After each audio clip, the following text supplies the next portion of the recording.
Usually when we crack open a new file here, it's about looking forward. We're normally talking AI trends, biotech, where the geopolitical map is shifting. Yeah. But today, the calendar says Friday, January 30th, 2026.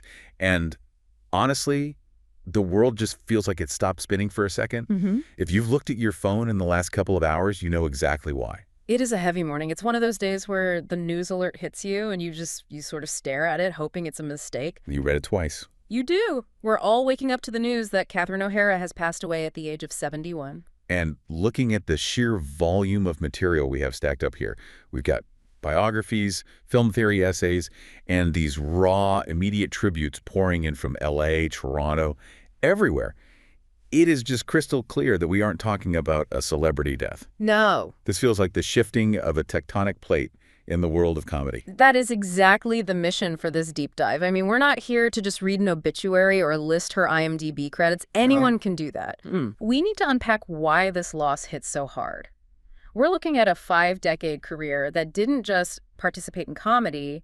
It fundamentally reshaped it. She redefined improv. She elevated the character actor, and she turned the eccentric mother trope into, like, high art. It's wild to think about. Just yesterday, she felt timeless, like she would just keep evolving forever. And now, looking at these initial reactions, there's this common thread. People aren't just saying she was funny. They're saying she was a genius. Right. What's the distinction there in the source material? Why genius and not just comedian? The distinction, I think, lies in the architecture of her work. We're losing a trailblazer who managed to bridge two completely different worlds. On one side, you have that gritty, experimental niche world of 1970s sketch comedy. The real comedy nerd stuff. Exactly. And on the other, you have these massive, global, household name blockbusters. She didn't just survive in both ecosystems. She was the apex predator in both. That range is incredibly rare. Usually you're the indie darling or you're the movie star. You don't get to be both. So to understand how she pulled that off, we have to rewind. We have to go back to the source code. Which means we are heading north. Way north. Toronto. That's right. Catherine O'Hara was born on March 4th, 1954, in Toronto. And while she held dual Canadian-American citizenship eventually, her comedic DNA it's distinctly Canadian. And that matters because of where she trained. I'm talking about Second City. Exactly. But I want to pause on Second City because I think a lot of people hear that name and just think comedy club. A place to get a drink and a laugh. Yeah, but the notes emphasize that in the 1970s, this wasn't just a club. It was a laboratory. It was like the Oxford University of making things up. It's where the scientific method of comedy was being developed, right? Yeah. The whole yes and philosophy. It's even deeper than just yes and. The training there, and she was there with absolute heavy hitters like Eugene Levy, Martin Short, and the late John Candy. It was about building scenes from nothing. It's writing on your feet. So you're not just an actor waiting for a line. No, you're the writer, the director, the editor, all happening in real time in front of an audience. And that creates a very specific kind of performer. One who isn't afraid of silence or chaos. Precisely. It builds a fearlessness. And that segues perfectly into the SCTV era, Second City Television. This is where she really cuts her teeth on broadcast. But there is a nugget in your stack of sources that I think is the single most important key to unlocking her entire career. Okay. It's an accolade she received during this time. I'm looking at the awards list right now. 1982. She wins an Emmy. But wait, it's not for Best Supporting Actress. No. It's for writing. She was a writer. That is the aha moment here. That's the takeaway. Catherine O'Hara wasn't just a funny face or a quirky presence. She was an architect of comedy. She was in the writer's room. Breaking stories, structuring jokes, understanding the rhythm of a scene from the inside out. That creates a massive advantage later in her career, doesn't it? When she gets a movie script 20 years later, she's not just looking at her lines, she's looking at the structure. She knows why the joke works because she knows how to build the engine. She creates the logic. If you look at her characters on SCTV like Lola Heatherton, that hyper-enthusiastic, slightly desperate entertainer, it's fully realized. She understands the tragedy underneath the comedy. Exactly. That writing background meant she never played a character as just a joke. She played them as real people who happen to be ridiculous. So she conquers the sketch world. She has the writing chops, the improv chops. Then comes the 80s and the inevitable jump to Hollywood. Yeah. And this is usually where the wheels come off for sketch comedians. We've seen it a dozen times. It's the Saturday Night Live curse. You can do 5 minutes of a character, but can you carry a 90-minute film? Hollywood loves to put people in boxes. You're the love interest, the villain, or the funny best friend. And looking at her filmography, she absolutely refused the box. She exploded the box. So let's look at 1988, Beetlejuice. She plays Delia Dietz. The stepmother from hell. But an artsy stepmother from hell. This role is a masterclass in physical commitment. Delia Dietz is a woman who takes herself incredibly seriously. She thinks she's a visionary artist. The audience knows she's a hack, but she doesn't. And O'Hara plays that delusion with 100% sincerity. There's that specific scene, the dinner party scene, the Deo song. Oh, it's iconic for a reason. But I want to break it down. If you watch her face in that scene, she's possessed by a ghost, forced to dance, but she's trying to maintain her social dignity. The struggle between her body right, just doing this conga line dance and her face, which is terrified and embarrassed. That is pure physical comedy gold. It's the tension. Comedy lives in the tension between what a character wants to do and what they are forced to do. She isn't just acting silly. She is acting resisting the silliness, which makes it 10 times funnier. Right. And then just 2 years later, and this is where the whiplash comes in, she pivots to the biggest movie on the planet, Home Alone, 1990. Kate McAllister, the mom. Now, on paper, this is a thankless role. You're the straight man in a live-action cartoon. The movie is about a kid dropping irons on people's faces. Right, she could have easily just been generic worried mother #1. But she wasn't. And this is where that writer's brain comes back in. She grounded that movie.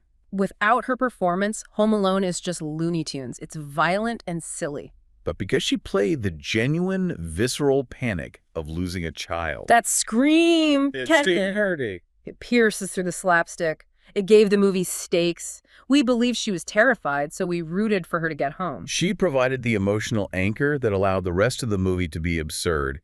If she plays that wink-wink, the movie falls apart. It's a balance of tone that is incredibly hard to pull off.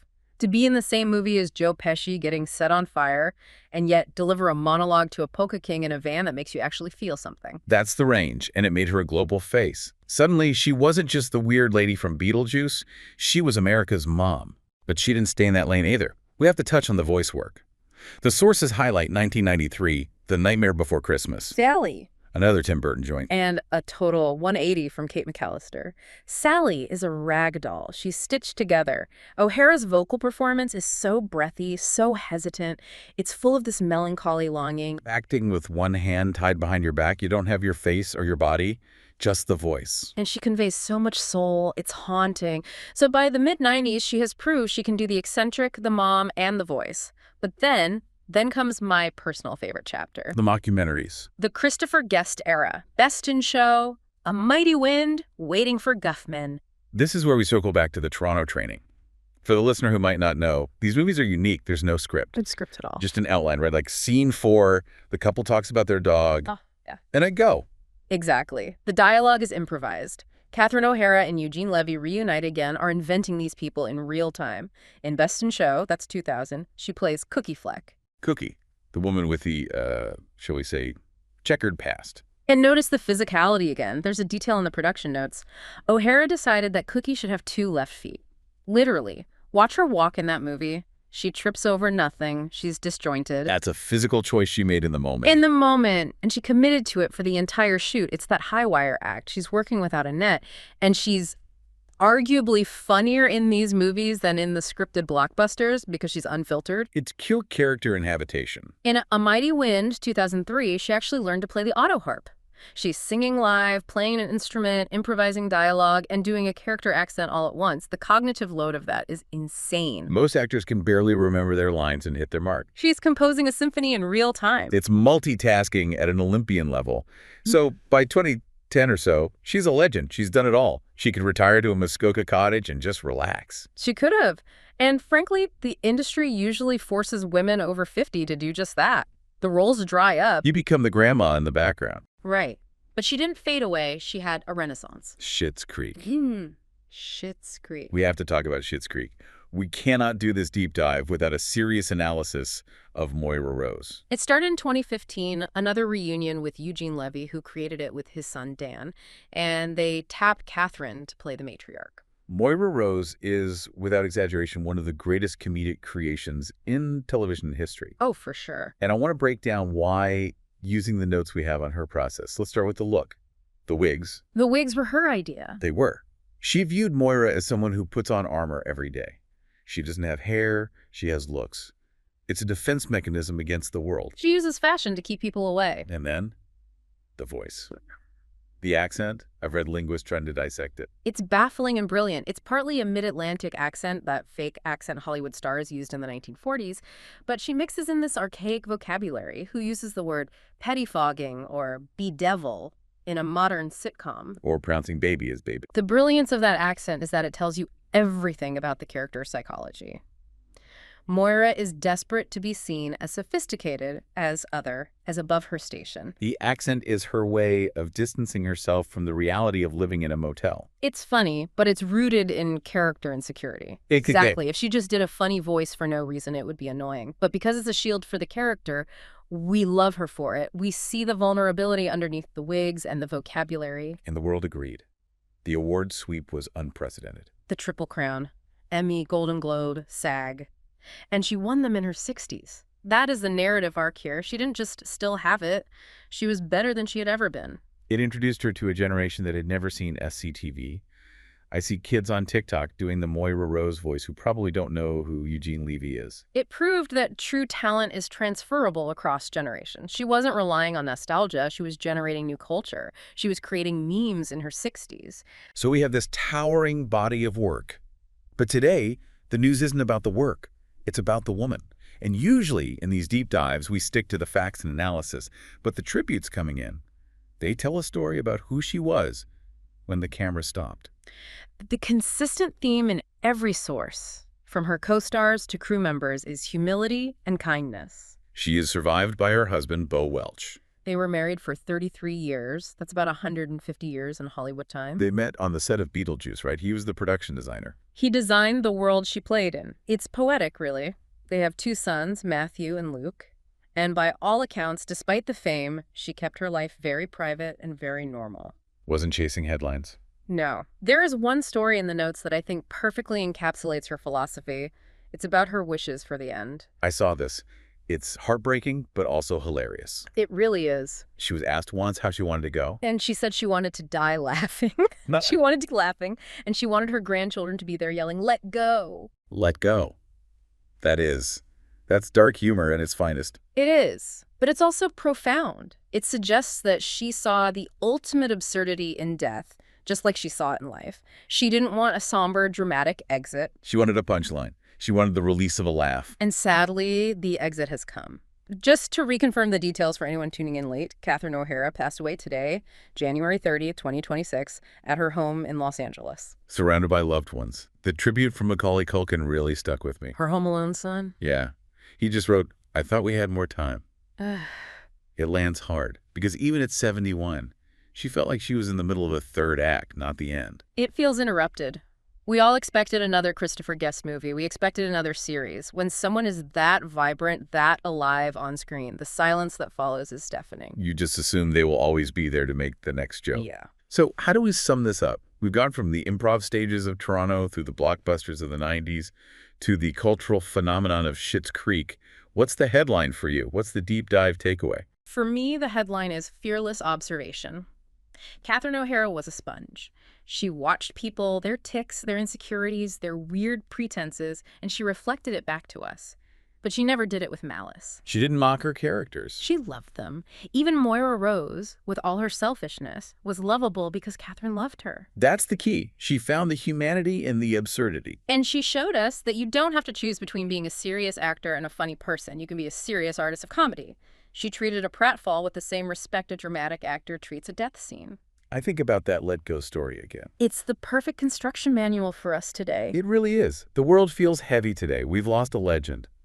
But if we want to honor Catherine O'Hara, silence feels wrong. It does. A moment of silence doesn't fit a woman who screamed Kevin or sang jazz scat at a town council meeting. No, silence is for dramatic actors. Exactly. Her legacy asks us to find the joy, to find the weirdness. So the final thought for the listener today is this. Don't just post a sad emoji, go watch the work. Put on Best in Show. Watch her walk. Put on Schitt's Creek. Watch her pronounce Herbert Tailing or baby. And laugh. Laugh loudly. I think that's exactly what she would have wanted. I think so too. Thank you for joining us on this deep dive into a truly legendary life. We'll be back next time, hopefully with lighter news, but with just as much insight. Take care of yourselves, everyone, and keep laughing.